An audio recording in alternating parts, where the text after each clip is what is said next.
Hello दोस्तों, आप लोग कैसे हैं। आप लोगों का स्वागत है इस आर्ट लर्निंग में। इस चैनल के माध्यम से आप लोगों को डेली डिक्टेशन और आउटलाइन दोनों प्रोवाइड किया जाता है। और ये डिक्टेशन रामधारी गुप्ता खंडवन से बोला जाएगा। यदि इसका आप लोगों को आउटलाइन चाहिए तो आप लोग कमेंट कर कर ज़रूर बताएं, क्योंकि ये डिक्टेशन सभी एग्ज़ामों के लिए बहुत ही महत्वपूर्ण है। और ये डिक्टेशन 3 स्पीड में बोला जाएगा। पहला 80 का, और दूसरा 90 का, और तीसरा 100 का। और स्टार्ट करते हैं 80 का। 5 सेकंड बाद स्टार्ट होगा।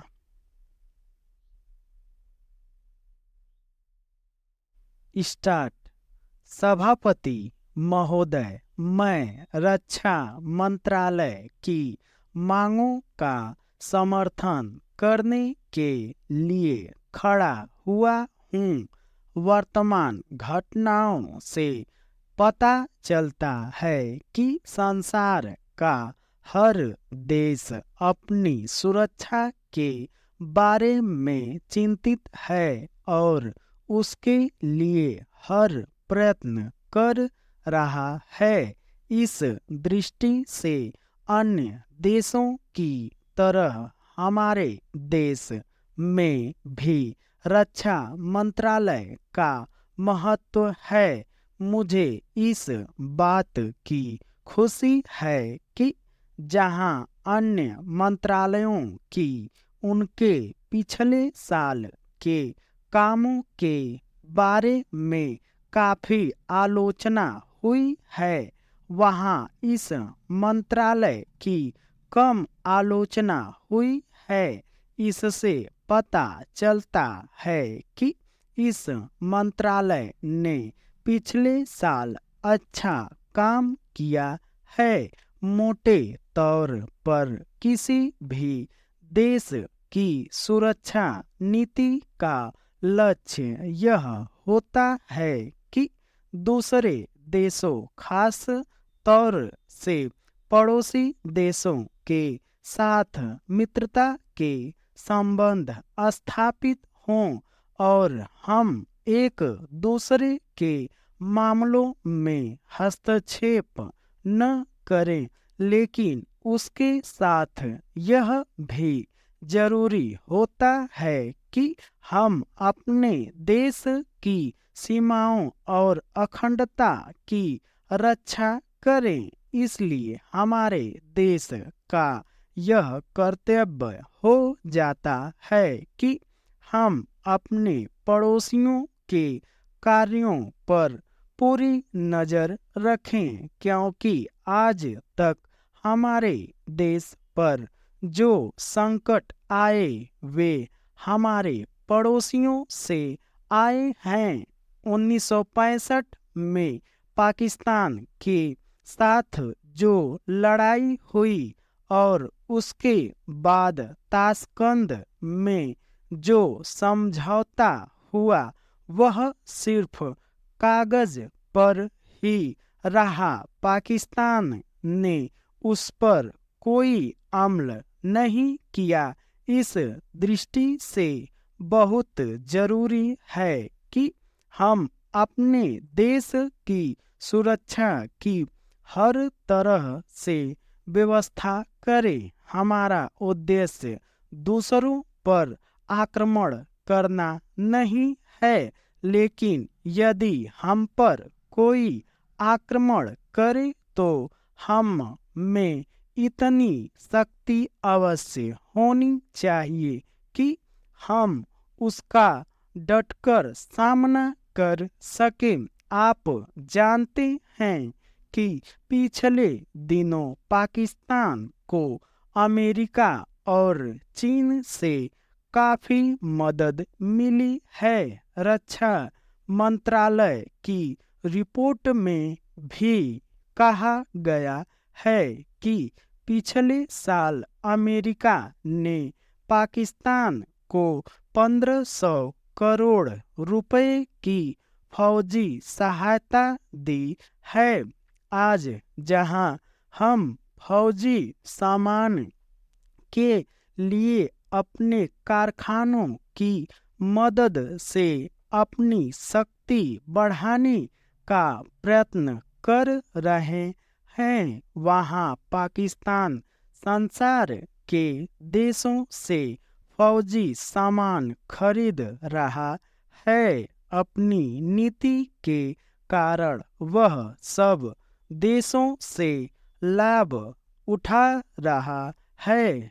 मेरा सुझाव है कि हमको भी अपनी शक्ति बढ़ाने के लिए संसार के अन्य देशों से अधिक फौजी सामान खरीदना चाहिए।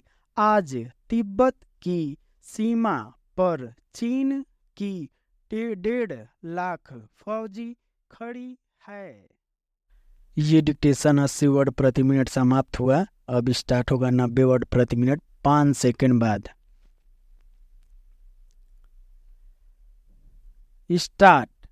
सभापति महोदय, मैं रक्षा मंत्रालय की मांगों का समर्थन करने के लिए खड़ा हुआ हूँ। वर्तमान घटनाओं से पता चलता है कि संसार का हर देश अपनी सुरक्षा के बारे में चिंतित है और उसके लिए हर प्रयत्न कर रहा है।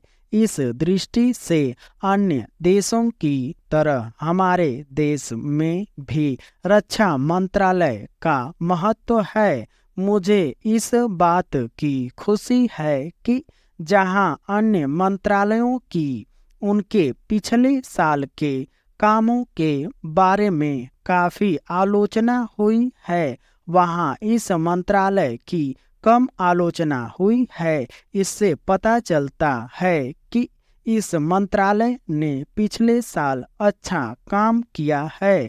मोटे तौर पर किसी भी देश की सुरक्षा नीति का लक्ष्य यह होता है कि दूसरे देशों, खासतौर से पड़ोसी देशों के साथ मित्रता के संबंध स्थापित हों और हम एक दूसरे के मामलों में हस्तक्षेप न करें। लेकिन उसके साथ यह भी जरूरी होता है कि हम अपने देश की सीमाओं और अखंडता की रक्षा करें। इसलिए हमारे देश का यह कर्तव्य हो जाता है कि हम अपने पड़ोसियों के कार्यों पर पूरी नज़र रखें, क्योंकि आज तक हमारे देश पर जो संकट आए वे हमारे पड़ोसियों से आए हैं।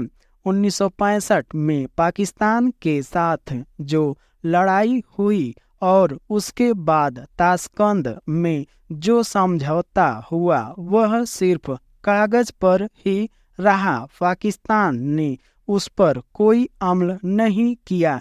इस दृष्टि से बहुत जरूरी है कि हम अपने देश की सुरक्षा की हर तरह से व्यवस्था करें। हमारा उद्देश्य दूसरों पर आक्रमण करना नहीं है, लेकिन यदि हम पर कोई आक्रमण करे तो हम में इतनी शक्ति अवश्य होनी चाहिए कि हम उसका डटकर सामना कर सकें। आप जानते हैं कि पिछले दिनों पाकिस्तान को अमेरिका और चीन से काफ़ी मदद मिली है। रक्षा मंत्रालय की रिपोर्ट में भी कहा गया है कि पिछले साल अमेरिका ने पाकिस्तान को 1500 करोड़ रुपए की फौजी सहायता दी है।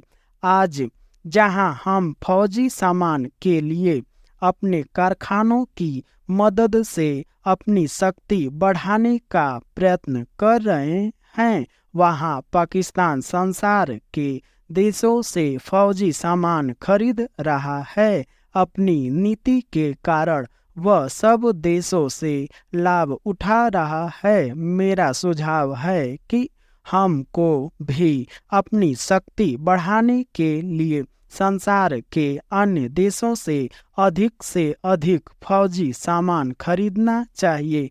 आज तिब्बत की सीमा पर चीन की 1.5 लाख फौज खड़ी है।